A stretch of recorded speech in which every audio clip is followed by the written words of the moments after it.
103 अध्याय साम 103 भजन संहिता 103 प्रश्न संख्या 729 प्रश्न संख्या 729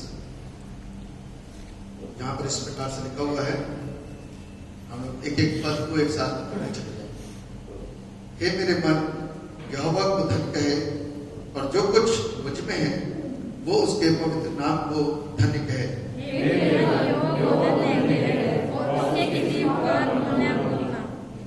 वही तो तेरे सब अधर्म को क्षमा करता और तेरे सब रोगों को चंगा करता है।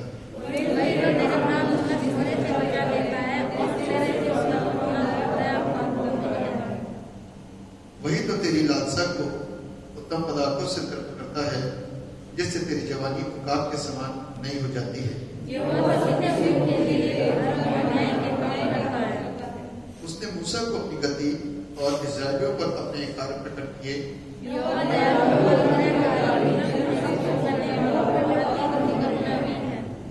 वो सर्वदा बात करता न रहेगा, ना उसका क्रोध सदा के लिए बढ़ता रहेगा।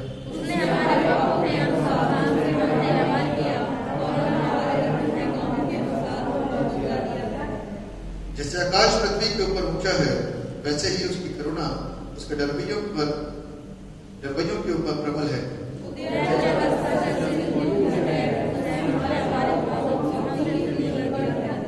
जैसे पिता अपने बालकों पर दया करता है, वैसे ही यहोवा अपने डरवैयों पर दया करता है।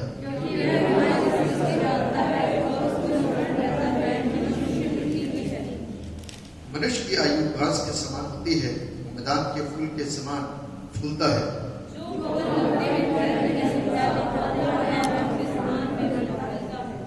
परंतु यहोवा की करुणा उसके डरवैयों पर युग युग और उसका धर्म उनके नाती पोतों पर भी प्रकट होता रहता है।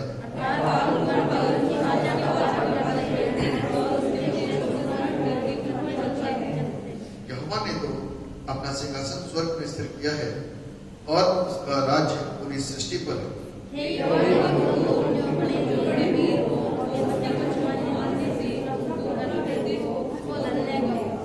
हे यहोवा की सारी सेनाओं, हे उसके टहलुओं, तुम जो उसकी इच्छा पूरी करते हो उसको धन्य कहो। हे यहोवा की सारी सृष्टि, उसके राज्य के सब कामों में उसको धन्य कहो। हे मेरे मन यहोवा को धन्य कहे। पिता पुत्र और पवित्र आत्मा की महिमा हो, जैसे आरंभ थी, अब है और सदा युगांत रहेगी। आमीन। प्रभु ने हम सबके जीवन में मौका दिया कि हम इस भवन में इकट्ठा होकर उसकी आराधना करने पाते हैं। आप लोग, अभी मैं खड़े खड़े यही सोच रही थी कि आप लोग बहुत लकी हैं, क्योंकि बहुत से ऐसे चर्चेज हैं जहां पर गवाहियों के लिए इनविटेशन नहीं दिया जाता है। और ऐसा ही कुछ मेरे साथ भी हुआ था। मुझे गवाही देनी थी क्योंकि हमारे परिवार में एक बहुत बड़ा प्रभु का काम हुआ था। और जब मैंने गवाही के लिए बोला तो उन्होंने कहा कि नहीं, आपने पहले से नहीं बताया, अगले संडे आइएगा। दुख होता है क्योंकि जिस समय हमारे मन भरे होते हैं कि आज हम अपने खुदा के नाम को ऊंचा करेंगे भवन में जाकर, और वहां का पासपान बोलते आज नहीं। लेकिन हम धन्यवाद देते हैं कि आपका पासपान ऐसा नहीं है। उसके मन में प्रभु का भय है और वो हर एक को इन्विटेशन देता है। इसलिए मौके को अवेल करिए, चूकने ना दीजिए, क्योंकि कब अंधेरी रात हमारे जीवनों में आ जाए हमें नहीं पता। इसलिए प्रभु ने हमें इस पृथ्वी पर गवाह के रूप में रखा है। गवाही देनी बहुत जरूरी है। मुर्दे उसकी सिताइश नहीं कर सकते, और हम प्रभु का आत्मा हमारे जीवन में है तो हम मुर्दा नहीं है। हम मुर्दा नहीं, मुर्दे वो होते हैं जो उसकी महिमा के अपने मुंह को नहीं खोलते, है ना। तो हम मुर्दा नहीं है। आज जब हम इस हैकल में खड़े हैं, अपने होठों का बलिदान, अपने हाथों का बलिदान उसके लिए समर्पित करें जो उसको पसंद आता है। क्योंकि वचन बताता है पृथ्वी उसके पांव की चौकी है। तो सोचिए फिर हम क्या है उसके आगे, है ना। हम उसको कुछ नहीं दे सकते सिवाय धन्यवाद की भेंटों के। ये उसको पसंद आता है और ये प्रभु हम सबके जीवन में समय देता है कि हम इस हैकल में आके उसके नाम को ऊंचा करें, क्योंकि हम योग्य नहीं हैं। हमारे कामों में कोई भी ऐसी खूबी नहीं पाई जाती कि प्रभु हमें पसंद करे, लेकिन उसने हमको अपने लहू से खरीद लिया है और इसलिए वो नहीं चाहता कि कोई भी जान हलाक हो। इसलिए वो हमारे जीवन में हर रोज मौके देता है धन्यवाद के और पश्चाताप के। और आज एक बार फिर से उसने हम सबके जीवन में मौका दिया है, हम मनों में उसका धन्यवाद दें, उसकी आराधना करके उसका धन्यवाद दें। जैसे चाहे हम स्वतंत्र हैं, जब हम उसकी हुजूरी में होते हैं तो हम स्वतंत्र होते हैं, है ना। वो हमें आनंद के उत्सव में लेकर चलता है और हम आनंदित भी हैं क्योंकि हम उसके भवन में खड़े हैं और उसकी आराधना स्तुति करना पाते हैं। हालेलुया। उसकी महिमा में हम आगे बढ़ेंगे और उसकी महिमा में कुछ गीतों को गाएंगे। योग्यता से बढ़ के दिया है अपनी दया से तूने मुझे, योग्यता से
आप सब ने सीखी होगी और हमें नए गीतों को भी सीख के उसकी आराधना और स्तुति को करना है।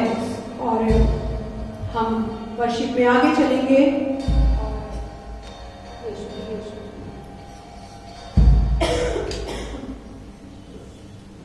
Hallelujah, hallelujah, hallelujah, hallelujah. जितने लोग नए साल में नहीं आए थे, आप सबको नया साल मुबारक। हालेलुया। जितने लोग नए साल में नहीं आए थे, एक बार फिर से मैं अपनी तरफ से, अपने परिवार की तरफ से, चर्च की तरफ से आप सबको नव वर्ष की शुभकामनाएं बधाई के रूप में देता हूं, ताकि आपको बहुतायत के साथ में नव वर्ष की आशीषें प्राप्त हो, बधाइयां प्राप्त हो। सिर्फ इसलिए नहीं कि आप सिर्फ सुने एक अच्छे शब्दों की आपको बधाइयां दी जा रही हैं, वो इसीलिए ताकि आप और हम का ये आने वाला वर्ष जो चल रहा है 2021 बहुत सारी आत्मिक आशीषों को लेकर के है।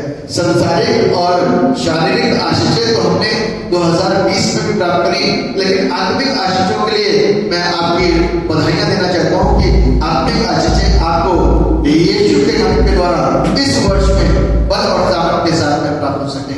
हालेलुया, जोर से हालेलुया, हाथों को उठा के हालेलुया। अब मिलकर के परमेश्वर के नाम को महिमा देंगे और उसकी तारीफ और उसकी प्रशंसा को करेंगे। और गीत आप लोगों को आता होगा, लोग एक बार गा चुके हैं, यीशु जी, यीशु जी, यीशु जी, यीशु जी, तुम ही हमारे,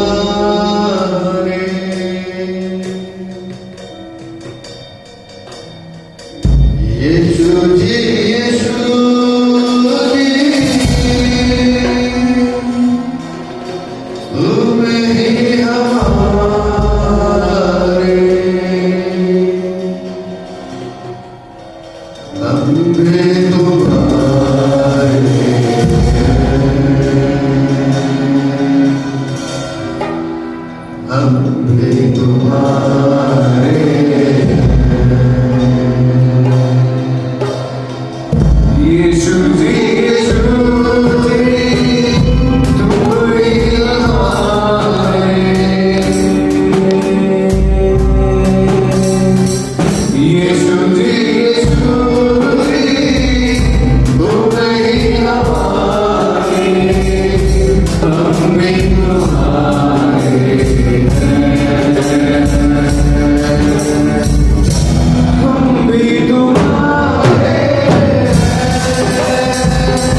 पूरा मैं हो जाऊं।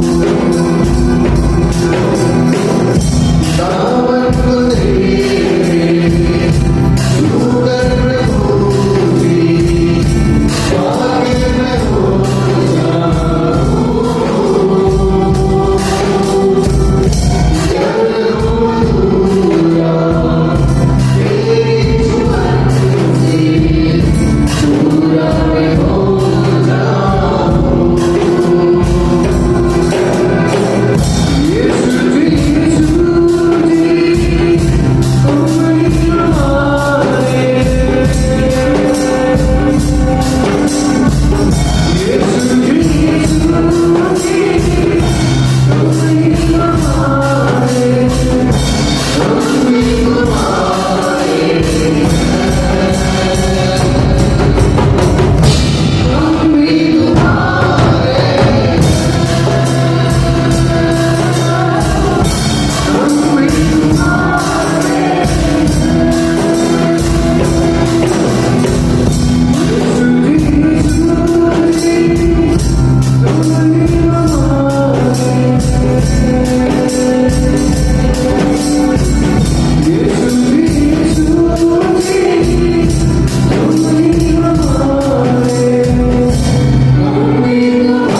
आराधना के लिए और इस शब्दों के लिए कि हम उसके दामन को छूते हैं,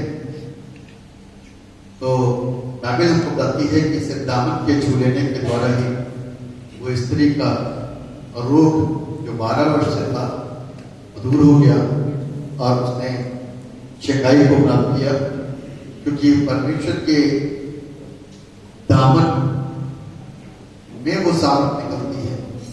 तो सब उसके शब्दों में, उसके देखने में, उसके शरीर में क्या सामर्थ है, क्या कुव्वत है और क्या शक्ति है। हालेलुया। उसके सामर्थ को हर एक जन समझ नहीं सकता, जान नहीं सकता, पहचान नहीं सकता। वो ही जानता है जो उसके निकट में है, उसके वचन के साथ में उसका अच्छा मेलजोल है और जो उससे रोज बात करता है वही उसकी ताकत को और उसकी कुव्वत को समझ सकता है। हम सब प्रार्थना करें। प्यारे खुदा, धन्यवाद देते हैं एक अच्छी सुंदर संगति के लिए, प्रार्थना के लिए जो प्रभु आपकी करुणा और आपकी दया से आपको प्राप्त हुई। महिमा से बात हमारा विश्वास है प्रभु, जब आपकी ओर दृष्टि करते हैं तो जिंदगी को प्राप्त करते हैं। अपनी दया, अपनी करुणा यहाँ पर उपस्थित प्रत्येक लोगों के ऊपर बनाइए, ताकि हर एक जिंदगी प्रभु आपके नाम के द्वारा आशीषों को। ये बड़ी सच्चाई है, ये बड़ी सत्य बात है मेरे पिता, कि जिनको प्रभु आप लेकर के आते हैं वो प्रभु कैसा भी मौसम और कैसी भी ऋतु क्यों ना हो वो मौजूद हो जाता है, चाहे दूर का हो चाहे पास का हो, क्योंकि परमेश्वर से मोहब्बत रखने वाले लोग हमेशा भवन में उसकी उपस्थिति में समय पर आ जाते हैं और उसके द्वारा आशीषों को पाते हैं। धन्यवाद कर पिता परमेश्वर, जितने यहाँ आज बैठे हैं, क्योंकि स्थिति विपरीत है, मौसम बहुत खतरनाक है, बारिश हो रही है सर्दी में और वो ज्यादा सर्दी को पैदा कर देती है और इंसान के बीमार होने के भी चांसेस होते हैं। लेकिन खुदा तुम अपनी बड़ी मेहरबानियों में कर पिता हमको लेकर के यहाँ है, इसलिए आपका धन्यवाद देते हैं। आपने संभाला, आपका धन्यवाद। दुआ करते हैं जब आराधना खत्म हो तो उससे पहले प्रभु ये बारिश रुक जाए, ताकि लोग अपने घर सुरक्षित और सलामती के साथ में पहुंच सकें। हमारा विश्वास है कि आप अपने लोगों की प्रार्थना को सुनते हैं और उसके बाद फिर से आपकी इच्छा और आपकी मर्जी प्रभु पूरी हो। हमने छोटी सी अपनी एक दरखास्त आपके समक्ष में ये रखी कि लोग अपने घर में सुरक्षित पहुंच जाएं, और पिता परमेश्वर हमारा विश्वास है कि आप अवश्य सुनेंगे और अवश्य इस बरसात को सर्विस के खत्म होने से पहले और रोक देंगे, ऐसा हम विश्वास करते हैं। धन्यवाद हो पिता कि आप हमारी प्रार्थना सुनिए। सारा महिमा गौरव आपको देते हैं। आज के अगुवे को प्रभु आपके हाथ में सौंपते हैं। आप प्रभु अपनी खिदमत के लिए बड़ और सामर्थ के साथ सारा महिमा आपको देते हुए इस दुआ को आपके नाम में मांग लेते, जैसे सुनिए और कबूल कीजिए। आमीन।